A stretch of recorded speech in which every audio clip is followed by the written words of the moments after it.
Glória a Deus. Aleluia. Quem esteve aqui no musical ou pela manhã ou no culto de 5 horas, diga glória a Deus. Foi bênção ou não foi, irmãos? Foi lindo. Quem falou que foi lindo? Foi a... Ah, tá, foi o Juan. Pensei que foi a Priscila. Gritou alto, a gente acha que é a Priscila. Mas foi uma coisa de Deus, irmãos. Foi uma coisa onde Deus realmente bradou e falou muito aos nossos corações. A gente olhava as expressões das crianças aqui. Tinha umas às vezes que dispersavam. Uma tirou a luvinha, foi chorando, falando que machucou a mão. E a tia toda preocupada. Mas essas crianças falaram muito ao nosso coração através da mensagem que Deus ministrou ao nosso coração através do musical. Mas é no texto que foi ministrado através do musical que eu quero refletir um pouco com os irmãos nesta noite. E você que trouxe a sua Bíblia, eu gostaria que você abrisse ela no livro de João, Evangelho segundo escreveu João. Os versos são os de número 2 e 3. Foi o texto base do musical. Capítulo 14, versos 2 e 3. Foi o texto base do musical. 3 meses de ensaio com as crianças, para uma linda apresentação, uma apresentação vinda do coração do Senhor, executada aqui na igreja. Foi realmente um espetáculo. Amém? Todos acharam João 14, versos 2 e 3? Amém? Diz assim a palavra do Senhor: na casa de meu pai há muitas moradas. Deixa eu repetir para você. Na casa de meu pai há muitas moradas. Se assim não fora, eu vos teria dito, pois eu vou preparar-vos lugar. E quando eu for e vos preparar lugar, voltarei e vos receberei para mim mesmo, para que onde eu estou, estejais vós também. Aleluia. Amém? Louvado seja o nome do Senhor. Feche a sua Bíblia, coloque ela de lado. Queridos, eu fico imaginando como deve ser uma pessoa que não tem aonde morar. Quais são os tipos de problemas que ela enfrenta? Quais são os tipos de dificuldades que aquela pessoa enfrenta? Vamos pensar melhor. Como deve ser uma pessoa órfã de pai e mãe que vive em um orfanato? Não tem um lugar onde ela possa ter uma referência de família. Uma criança órfã de pai e mãe que vive em orfanato não tem alguém em que ela possa realmente contar com ela dia e noite. Não tem em quem ela possa olhar para ela e dizer, essa pessoa é minha referência. A minha mãe é uma referência, o meu pai é uma referência. Quem vive no orfanato não tem esse lugar fixo, não tem uma referência fixa. Então eu fico imaginando como deve ser com essas crianças, ou uma pessoa que vive em orfanato, uma pessoa que não tem onde morar, não tem uma morada. Como deve ser a cabeça dessa pessoa? Eu não vou muito longe. Há um tempo atrás, acho que umas 2 ou 3 semanas, eu vi uma reportagem, acho que no Fantástico, de relance. Estava passando, eu não costumo ver a Globo, mas estava passando e eu achei interessante a reportagem e eu comecei a assistir. A reportagem dizia e contava a história de um casal já de beirando aí seus 40 e poucos anos, 50, não me recordo muito bem. E esse casal já tinham 3 filhos, já grandinhos, na base de 8 anos, 4, não me recordo também, não vem ao caso. Mas eles começaram a contar a história desse casal, e esse casal tinha um desejo muito grande de adotar uma criança. Eles já tinham 3 filhos e tinham um desejo muito grande de adotar uma criança. Então esse casal foi a um orfanato. Quem já foi a um orfanato aqui? Eu nunca fui. Então esse casal chegou lá, deve ser uma maravilha, né? Você com a intenção de adotar uma criança, chega lá, tem várias crianças para você escolher. A que você se apaixonar, opa, eu quero adotá-la, eu gostei dela, eu amei-a. E esse casal dizia na reportagem que quando eles entraram no orfanato, quando eles olharam para uma bebê, a bebê era novinha, tinha poucos meses de vida. Aí mulher, você sabe como é que é, né? Vê um bebê chorando. A mãe disse que se apaixonou imediatamente pela bebê. Era uma menina, coisa mais linda do mundo. Aquela mãe endoidou, falou, essa. E o marido, como que é essa, meu amor? A gente chegou agora, não é essa, eu já a amo. Como que você já ama, você está vendo ela agora? Eu não sei, eu sei que eu amo ela. Eu sei que eu quero adotar ela é a minha filha. Primeira vez que ela viu ela. E esse casal então sentou, olhou, conversou, foi embora para casa, conversou mais uma vez. E aí continua a reportagem. Eles retornaram ao orfanato, já em seu coração, com seu coração ardendo, dizendo um para o outro, é a nossa filha, nós vamos adotá-la. Chegou, chamou a diretora do orfanato, sentou, se reuniu, chegou e falou, nós temos uma notícia para dar para você. Lembra aquela bebê que a gente olhou e se apaixonou? A diretora falou, sim, eu lembro. Nós vamos adotá-la. Oh, glória a Deus. A diretora abriu um sorriso. Mas aí aquele casal teve uma surpresa. Porque aquela diretora olhou para ele e falou bem assim, olha, vocês até podem adotá-la. Mas ela só vai sair daqui se os outros 4 irmãos forem juntos. Ai, meu Deus do céu. Aquele homem olhou para ela assim, como é que é, meu filho? Não, nós viemos adotar uma. Eu sei, mas eles são em 5 irmãos. São 5 e nós não vamos separar os 5 irmãos. Se você sair daqui com um, você tem que levar os 4. Aquele cara endoidou, tô doido, o que eu vou fazer? Não, preciso pensar, não tenho condição de adotar 5 crianças. Eu vim aqui adotar um, vou levar 5? Aquele casal voltou para casa. Conversaram de novo, conversaram. Irmãos, imagina o coração daquele cara. Aquele cara saiu com problemas, irmão. Aquele cara saiu, entrou feliz, saiu com problema de lá. Falou, eu quero adotar aquela criança, mas eu não consigo porque as outras 4 não têm morada. Então eu vou sair daqui e vou arrumar morada para aquelas 4. Foi o que ele pensou. Foi para casa e começou a pensar, não sei se aquele casal tinha Deus no coração ou não. Eu sei que veio uma luz e iluminou aquele irmão. Aquele cara lembrou e falou assim, opa, já tenho a solução. Eu tenho 4 irmãos. Vou conversar com meus 4 irmãos e os 4 vão adotar cada um. Vai aquele irmão, conversa com um aqui. É por causa disso e tal. O cara, beleza, vou adotar. Um já foi. Foi lá, conversou com o outro, conversou com os 4. Os 4 bateram o martelo e falou, vamos adotar os 4.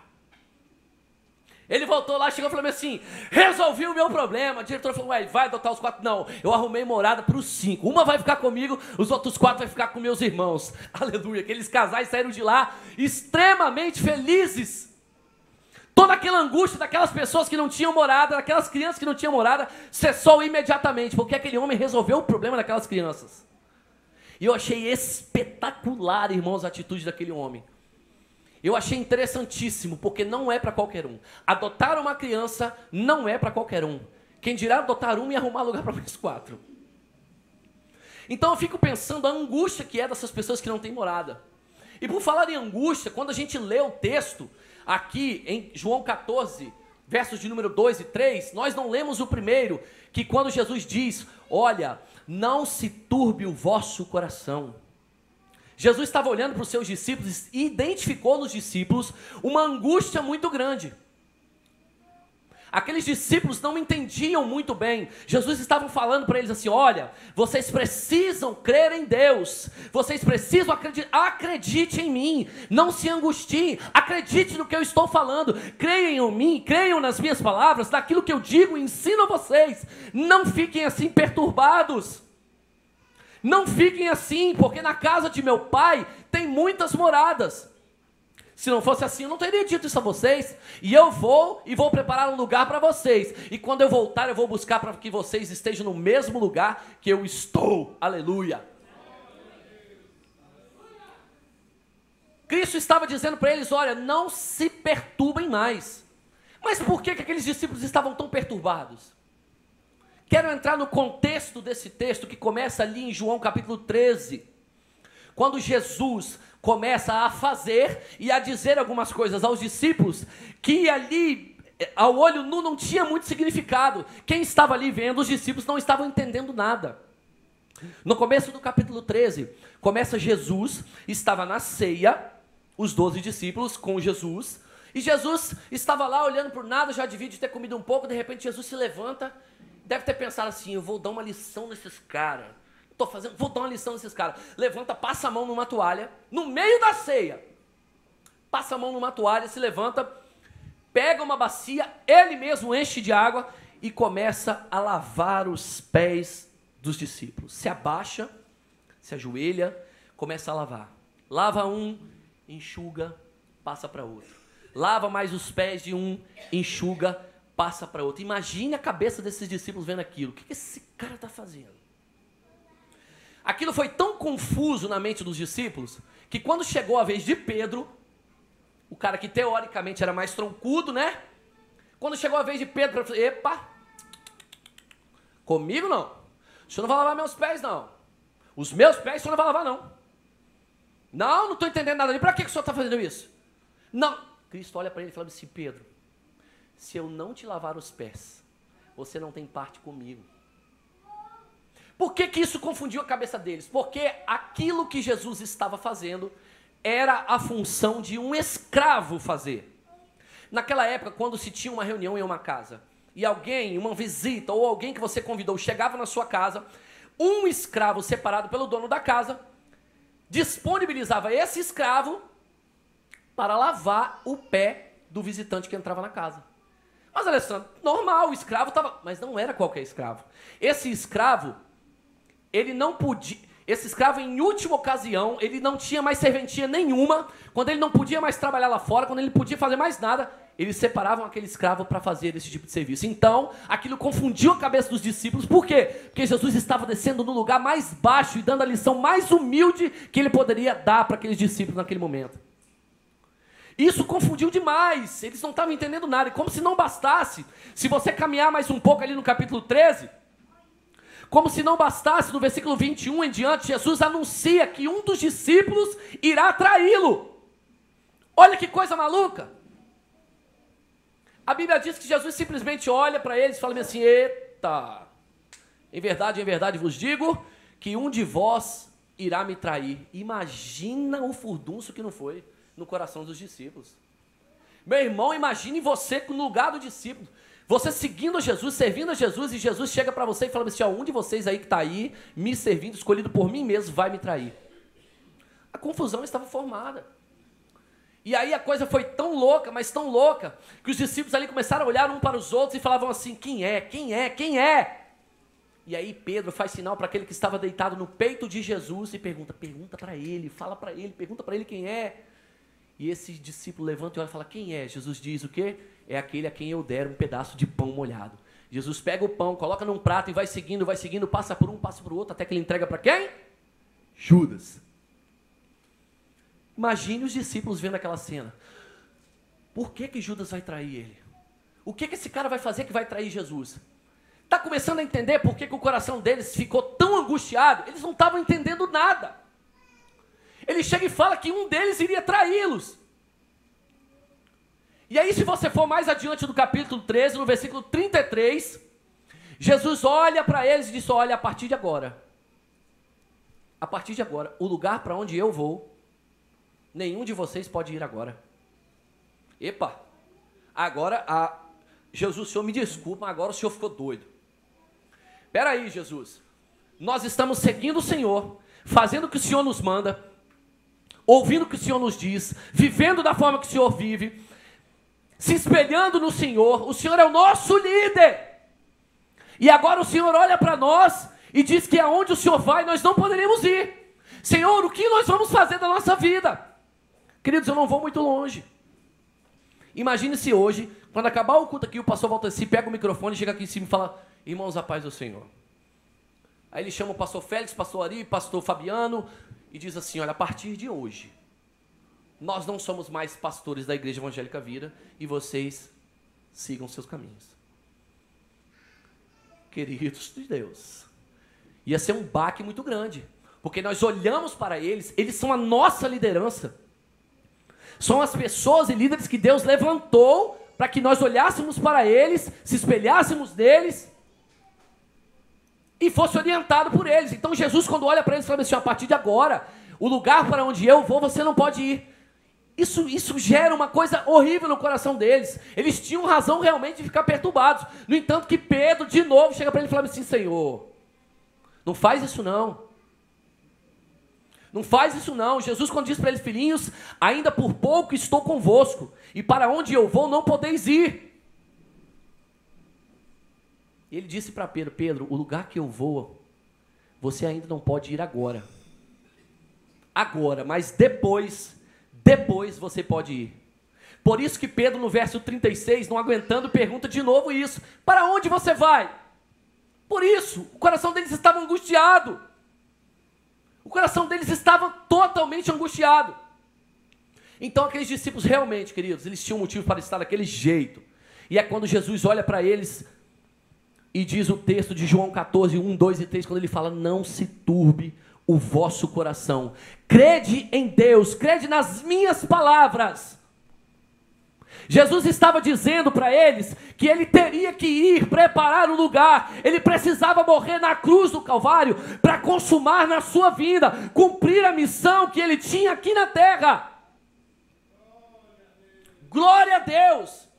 Jesus estava tentando dizer para aqueles discípulos: olha, eu preciso morrer na cruz do Calvário, eu preciso ir lá e cumprir, e aquele lugar que eu estou indo lá, você não pode ir agora, Pedro, você não pode ir agora, João, você não pode ir agora, Igreja Evangélica Vida, porque você não aguenta aquele lugar, e quando eu voltar, eu vou buscar você e levarei para mim mesmo, e aí então você vai poder me seguir. Jesus estava dizendo isso para eles. Não se turbe o vosso coração, credes em Deus, crede também em mim. E aí ele começa: na casa de meu pai há muitas moradas, aleluia. Na casa do pai há muitas moradas, muitas. E eu aprendo muitas coisas com esse texto, e com o contexto também. Em primeiro lugar, queridos, eu queria frisar com vocês, que nessa obra de construção de Jesus, quando Cristo se dispõe, através da cruz do Calvário, ele se dispõe a preparar esse lugar para nós. Jesus, ele abre mão de ser o Filho único de Deus. Como assim? É isso mesmo. É isso mesmo, Jesus abre mão de ser o Filho único de Deus. Por que você acha que Jesus usou o termo: na casa de meu pai há muitas moradas? Deixa eu te explicar rapidamente. As famílias antigas no Oriente Médio, quando eles casavam, um pai tinha muitos filhos, um exemplo, e o primeiro filho casava, o filho só podia casar depois que ele fosse prometido a uma menina e a menina fosse prometida a ele. A menina tinha que menstruar e passar a sua primeira menstruação, e o filho tinha que ter aonde morar, e assim eles prometidos poderiam se casar. Quando o primeiro filho casava, em volta da casa do pai, do lado direito eles construíam uma morada, e esse filho ia morar ali, como se fosse um puxadinho. Casava o outro filho, construía do lado. Casava o outro, construía. Ia crescendo, casava o filho do filho, construía em cima. Daí o termo: na casa do meu pai há muitas moradas. Era assim que funcionava. Então Cristo, quando usou esse termo, querido, na casa de meu pai há muitas moradas, ele estava olhando para os discípulos e falando assim: ó, não se preocupe. Não se preocupe, eu estou indo preparar um lugar para vocês. Eu estou indo preparar. Olha o que diz João 3,16. Porque Deus amou o mundo de tal maneira que deu seu Filho o quê? Unigênito, para que todo aquele que nele crê não pereça, mas tenha a vida eterna. O Filho era unigênito, então só tinha um filho. Mas Jesus estava dizendo: na casa do meu pai há muitas moradas. Para morar na casa do pai, você tem que ser filho. Mas só tem um filho. Então como que vai ter muitos filhos na casa do pai? Mas Jesus está afirmando: na casa de meu pai há muitas moradas. Sabe o que diz João, capítulo 1, versículo 12? Mas a todos os quantos receberam, deu-lhes o poder de serem feitos filhos de Deus. Percebe o que esse versículo está dizendo? Se você recebe a Jesus Cristo e recebe o sacrifício feito na cruz do Calvário, é-lhe dado a autoridade, o poder de ser chamado filho de Deus. Então, portanto, na casa de meu pai há muitas moradas. Recebendo a Cristo como Senhor, você é feito filho de Deus. Então o seu lugar, a sua morada está garantida nas regiões celestiais. Simples assim. Mais 3 coisas com esse versículo de João 1,12 eu aprendo. A primeira é que para ser filho de Deus, o homem precisa receber Cristo em sua vida. Segunda coisa, para ser filho de Deus é preciso reconhecer o sacrifício, óbvio. E para ser filho de Deus é preciso deixar que Ele seja o Senhor da sua e da minha vida. É preciso isso, querido. A segunda coisa que eu aprendo com João 14, versos 2 e 3, é que somente Jesus estava preparado e capacitado para fazer essa obra maravilhosa. Cá para nós, queridos, você teria coragem de morrer na cruz? Talvez sim. Você morreria pelo seu filho, eu morreria pela minha esposa, eu morreria talvez pela minha mãe, mas você morreria pela sua sogra? Já começou a ficar difícil? Você morreria para qualquer um lá fora? Percebe como eu e você não estávamos capacitados? Por isso que Cristo olhou para os discípulos e falou assim, ó, a partir de agora, o lugar para onde eu vou, vocês não podem ir. Pelo menos agora não, depois eu vou voltar, e aí sim vocês podem continuar me seguindo. Somente Jesus estava capacitado. Quando Jesus falava desse lugar, ele estava dizendo que era um local realmente, mas também era uma posição espiritual. Ele disse, para o lugar onde eu voltarei e vos levarei para o lugar onde eu estou. E esse lugar que eu estou, vós estejais também. Era um local sim, mas Jesus estava falando de uma posição espiritual também. Uma posição de filhos de Deus. Muitas versões dizem, para que o lugar onde eu estiver, vós estejais também. Mas no original diz, o lugar onde eu estou. Jesus estava ali com os discípulos, então ele não precisava levar os discípulos para algum lugar. Jesus estava dizendo, o lugar onde eu estou, a minha posição espiritual hoje é posição de filho unigênito de Deus. Mas todos quantos me receberem, todos quantos aceitarem o sacrifício feito na cruz, eu lhes dou o poder para serem feitos filhos de Deus. Aleluia! Aleluia! Ele não estava se referindo a uma construção normal, não, a uma casa feita por mãos de homens, até porque ele mesmo diz, eu não habito em tendas feitas por mãos de homens. Ele queria que estivéssemos na mesma posição. Para quê?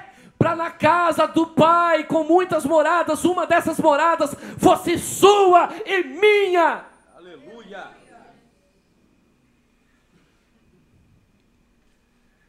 Você tem andado com medo da morte, por exemplo? Você tem a certeza de que se você morresse agora, uma dessa morada seria para você? Amém? É ruim falar isso e não escutar todas as pessoas dizendo amém.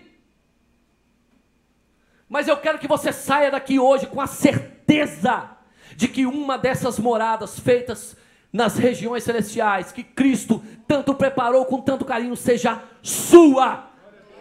Olhe para a pessoa do seu lado e diga assim, eu quero ver você no céu.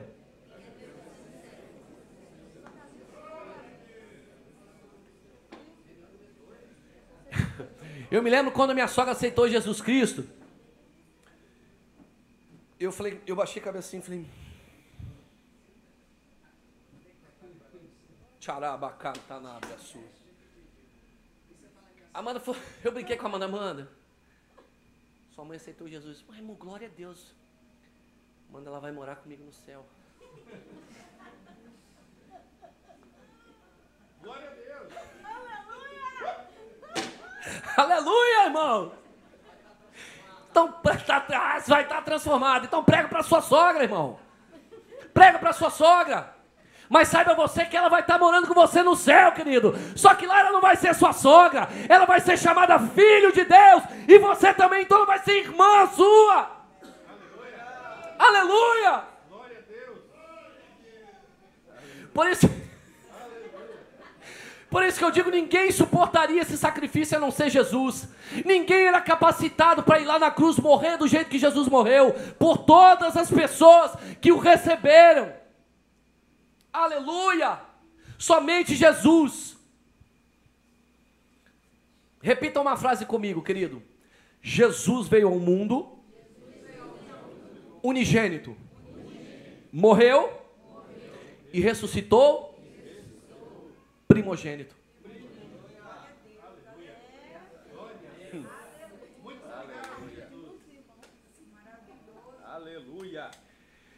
Queridos, Cristo tratava os seus discípulos, os chamando de discípulos. Eu quero que você abra sua Bíblia no livro de Mateus 28, versículo 9 e 10. Diz assim a palavra do Senhor, olha só. Olha a frase que nós dizemos: Jesus veio ao mundo unigênito, morreu, ressuscitou, primogênito. A Bíblia diz em Mateus 28, 9 e 10: E eis que Jesus veio ao encontro delas quem? Maria e Maria, que foram visitar o túmulo de Jesus, e disse: salve. Quando ele encontrou com elas, ele disse: salve. Elas imediatamente perceberam que era Jesus, aproximando-se dele, o abraçaram e o adoraram. Então Jesus lhe disse, aí que está o grande segredo do versículo: ide e avisai a quem? Ide e avisai a quem? Aquele momento em que Jesus ressuscita depois da morte da cruz, você não passa mais a ser somente criatura, você se torna filho. Jesus se torna primogênito e você se torna filho, co-herdeiro junto com ele. Aleluia! Aleluia! Louvado seja o nome do Senhor. Jesus não olha mais para eles e diz: vá até os meus discípulos. Não, ele diz: vá até os meus irmãos. Jesus veio ao mundo unigênito.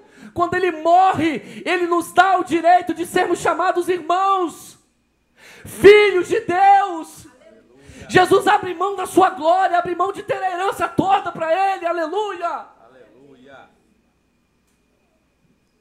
Terceira coisa que eu aprendo, querido: nós não podemos tornar o sacrifício que Jesus fez na cruz em vão. Não podemos, querido. Romanos 8:15 diz: porque não recebestes o espírito de escravidão, para viverdes outra vez atemorizados. Por que ele está dizendo outra vez? Entendo eu que ele está dizendo: olha, não fiquem atemorizados. Antes de eu morrer, eu estava avisando meus discípulos: não se turbem o vosso coração. E ele disse aqui, ó: não fiquem outra vez atemorizados, porque vocês receberam o espírito de adoção, baseado no qual chamamos Abba, que significa Pai. Aleluia. Aleluia. Tudo que Jesus fez te dá o direito de olhar para Deus e dizer: Abba, Pai, Abba, Pai, Abba, Pai. Aleluia. Essa semana, eu estudando um pouco um texto, eu liguei para o Dr. Gilmar. O Dr. Gilmar é especialista aí nesse negócio de herança, direito de herança. Falei: Dr. Gilmar, me dá uma aula aí, não cobra nada de mim não, seu honorário não, mas me dá uma aula aí desse negócio de herança. Como é que uma pessoa se torna herança da outra pessoa? Eu sou bom nessas palavras. Eu falei: nessas palavras aí não, irmão. Brincadeira, ele foi muito solícito comigo, foi muito gentil. E me explicou. No artigo 1829, me corrija aí, viu, doutor? Artigo 1829 diz a respeito da sucessão hereditária. Isso mesmo? Isso mesmo, doutor? Fala sobre isso. E lá diz que uma pessoa, a primeira pessoa a se tornar herdeira do autor da herança, são as pessoas descendentes dela. Ou seja, tem o mesmo sangue. Ou então, a pessoa, o cônjuge. O que isso tem a ver? Você já parou para pensar para que Jesus morreu? Por que Jesus morreu na cruz? Jesus era Deus, ele podia vir dar uma ordem: a partir de hoje, eles são meus filhos e eu vou voltar para o céu e vou levar todo mundo comigo. Para pensar por que o sangue de Jesus foi derramado na cruz. O que você tem sobre a sua vida? O sangue de Jesus. Se você não tivesse o sangue de Jesus, o inferno inteiro ia olhar para você e falar assim: ei, Mônica, você não é herdeira não. Ela ia falar: por que eu não sou herdeira? Você não tem o sangue de Jesus? Ah, não tem não? Cristo morreu na cruz do Calvário, o sangue de Jesus está sobre a sua vida, e você tem direito à coerência com Ele, você é herdeiro, co-herdeiro com Ele, em Cristo Jesus, através do sangue derramado na cruz do Calvário. É o direito de sucessão que o cristão tem. Toda vez que alguém olhar para você e dizer, olha, você não é nada, não sou. Você não sabe de nada, meu filho. Eu sou co-herdeiro. Co-herdeiro de quê? Você tem mansão? Não tenho, não. Mas eu sou co-herdeiro de Jesus Cristo. E a minha morada está lá na casa do Pai. Então você não pode tornar o sacrifício de Jesus em vão. Não pode. O Senhor Jesus nos adotou, morrendo na cruz, ressuscitando, subindo ao céu e enviando o Espírito dele para morar dentro de nós. Aleluia. Nós até brincamos, né, doutor, que isso foi uma transfusão de sangue espiritual. O diabo, quando olha para nós, ele vê o sangue de Jesus dentro de nós. E aí ele não tem poder nenhum. Porque quem te deu poder foi Jesus em João capítulo 1, versículo 12. Ele que vos deu poder para serem feitos filhos de Deus. O diabo sabe que agora você tem pai. E o seu pai não é nada mais, nada menos do que Jesus, Deus, o Filho que Deus enviou à terra para fazer de você e eu filhos de Deus, aleluia. Oh Deus, você não pode tornar o sacrifício de Jesus em vão, não pode. O sangue de Jesus que está sobre a minha e sobre a sua vida nos torna co-herdeiros em Cristo Jesus, aleluia. Eu quero voltar, queridos, já estou terminando. Eu quero voltar naquele pai.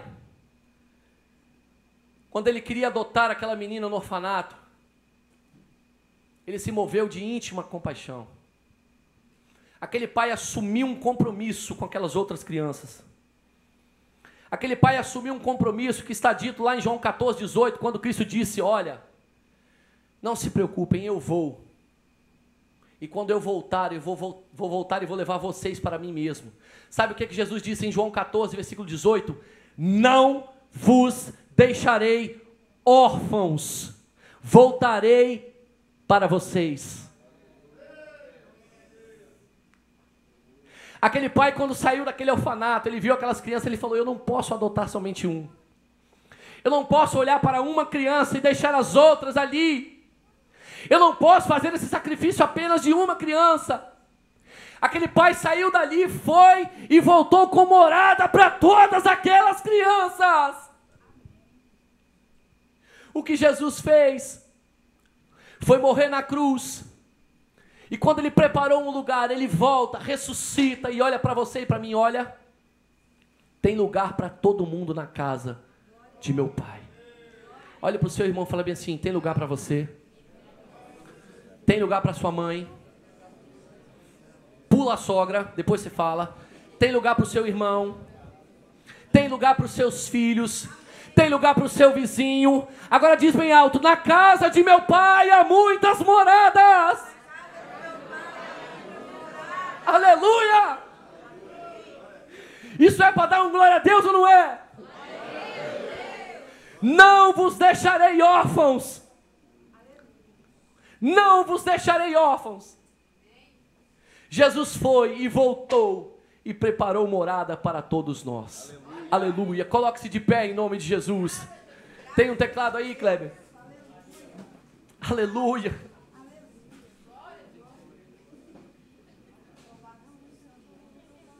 Aleluia, queridos. Tem lugar para você. Talvez você tenha anos que não assiste um culto. Tem anos que não procura se achegar na presença de Deus. Talvez você pense, tem tanto tempo que eu fui naquela igreja, não tem lugar mais para mim lá. Tem tanto tempo que eu servi a Deus, se eu voltar a servir a Deus, Deus não vai nem se lembrar de mim. Eu não sou digno de voltar para a presença de Deus. Queridos, a casa do Pai, as moradas da casa do Pai não tem nome. Nós somos um corpo. E eu queria terminar, queridos, fazendo um apelo para vocês. E eu queria dizer as mesmas palavras que Jesus disse para aqueles discípulos. Ei, não ande mais perturbado de coração. Não ande mais preocupado com o seu dia de amanhã. Não ande mais temeroso. Se você morresse hoje, você tem a certeza de que há uma morada para você no céu. Você tem a certeza de que você fez o que João capítulo 1, versículo 12 diz, recebeu a Jesus, porque ele diz: a todos quantos o receberam, deu-lhes o poder de serem feitos filhos de Deus. Se você nunca tomou uma decisão assim, eu te chamo hoje, querido, hoje, para que você tome uma decisão de uma vez por todas na sua vida. Hoje é o dia de você bater no peito e dizer: eu quero receber o sangue de Jesus e me tornar filho do Deus Altíssimo. E aí eu te pergunto, tem alguém aqui nessa noite que quer tomar essa decisão hoje? Só levanta sua mão assim, deixa eu te ver. Tem alguém que hoje quer tomar essa decisão? Levanta sua mão, eu quero orar pela sua vida, só orar pela sua vida. Você que nunca fez isso, está visitando aqui hoje, a primeira vez, ou segunda, ou terceira, nem queria vir aqui hoje, fala: eu vou lá. Saiba você que tem lugar na casa do Pai para você. Se você deseja ter essa morada, querido, levante a sua mão e diga: eu aceito. Levanta a sua mão, deixa eu te ver, eu quero orar por você. Tem alguém aqui no canto? Tem alguém aqui no meio? Tem alguém aqui no outro canto? Levanta a sua mão, deixa eu orar por você. Mais cedo nós fizemos um apelo para as crianças, foi a coisa mais linda. Várias crianças levantaram a mão e vieram aqui na frente. Foi lindo, lindo, lindo. Talvez os pais daquelas crianças não tiveram a mesma coragem que elas tiveram. E eu desafio a você aqui hoje a não sair daquela porta sem tomar essa decisão que eu estou te convidando agora. Eu desafio você. A partir do momento que você levantar a mão e dizer: sim, eu quero, você já sai aqui carimbado como filho de Deus. Tem alguém aqui, queridos? Levanta sua mão, deixa eu te ver. Deixa eu orar junto com você. Tem alguém que quer receber a Cristo como Deus, como Senhor da sua vida? Tem alguém? Tem alguém? Talvez uma voz está dizendo para você: não faz isso hoje não, faz amanhã, faz domingo que vem. Não deixa não, queridos. Não deixa. Vou perguntar a última vez. Há alguém aqui nesse recinto, nessa igreja, que deseja entregar a sua vida aos pés do Senhor Jesus? Só faça um sinal assim com a sua mão. Tem alguém? Se não há, eu entendo que todas as pessoas que aqui estão receberam o poder de serem feitas filhos de Deus. E eu termino dizendo mais uma vez para vocês: na casa do meu Pai há morada para mim e há morada para todos vocês. Amém? Louvado seja o nome de Jesus. Dê um brado de vitória bem alto, glorifique a Deus e exalte o nome do Cordeiro. Aleluia, aleluia, aleluia.